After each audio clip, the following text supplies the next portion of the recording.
Salut Neptune. Alors il paraît que tu as des problèmes de mouches à fruits. Ah, c'est pas le seul. Hein.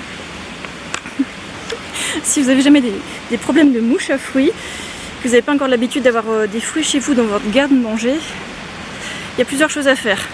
Alors, pour éviter de se faire envahir par des nuées de mouches à fruits, la cuisine, l'endroit où vous stockez les fruits doit être impeccable. Il ne doit pas y avoir de petits bouts, de petits morceaux de fruits qui traînent par-ci par-là, ça va les attirer. Hein.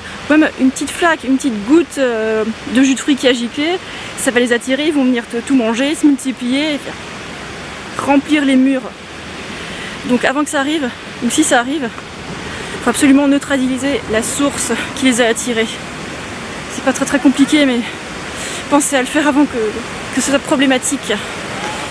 Et tant que vous n'aurez pas nettoyé la source qui les a attirés, les mouches à fruits elles vont rester là, revenir, rester en grand nombre. Donc pensez bien à nettoyer toutes les surfaces de travail de la cuisine, les robinets, les bondes d'évier. Il peut y avoir un petit morceau aussi qui est dans votre blender ou dans votre extracteur de jus. Un tout petit morceau, une toute petite flaque, ça peut suffire à les attirer. Et il y a aussi les fruits entiers que vous stockez sur un panier par exemple. Alors moi ce que je fais, tous les fruits qui sont un peu fragiles, je les retourne tous les jours pour vérifier qu'il n'y a pas de petits bobos, parce que un fruit qui est abîmé, il va se faire attaquer, mordre par les vilaines mouches à fruits et ça va être le carnage quoi. Donc pensez bien à vérifier, il suffit d'un seul fruit un petit peu abîmé pour attirer toute une nuée. Hein.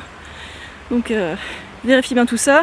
Moi je retourne les fruits tous les jours délicatement, ceux qui sont fragiles en tout cas. Bon, je vais pas retourner une noix de coco par exemple, voilà. Donc faites bien gaffe à ne pas boxer vos fruits et puis si jamais il y en a un qui est abîmé et que vous n'avez pas envie de le manger tout de suite, vous découpez la zone qui est abîmée et vous mettez le fruit au frigo. Voilà. Au frigo normalement ça devrait aller. Si jamais vous êtes envahi, aérez bien, nettoyez tout bien. Et il y a encore quelque chose, si jamais vous faites du compost, ça peut aussi poser problème si vous ne savez pas comment le faire au début. Alors quand vous rajoutez des épluchures, toutes sortes de choses dans votre compost, des fruits, des légumes, et que vous ne le couvrez pas, ça va être la cata. Donc couvrez-le au moins avec un couvercle et si possible rajoutez des copeaux, des feuilles mortes, enfin quelque chose de végétal pour couvrir. Voilà, sachez ça quoi. Donc si vous savez comment faire, c'est assez facile d'éviter d'avoir des mouches à fruits. Et puis si jamais ça arrive, prenez les mesures qu'il faut, nettoyez tout à fond. S'il y a des fruits abîmés, coupez les morceaux horribles et puis frigo. Et puis faites vachement gaffe à votre compost, couvrez-le bien avec couvercle ou des feuilles ou des copeaux. Voilà. Alors sur ce, moi je vais aller acheter des pêches. J'espère qu'ils en ont au magasin bio. Ce serait bien. J'ai bien envie de pêche. Pêche date.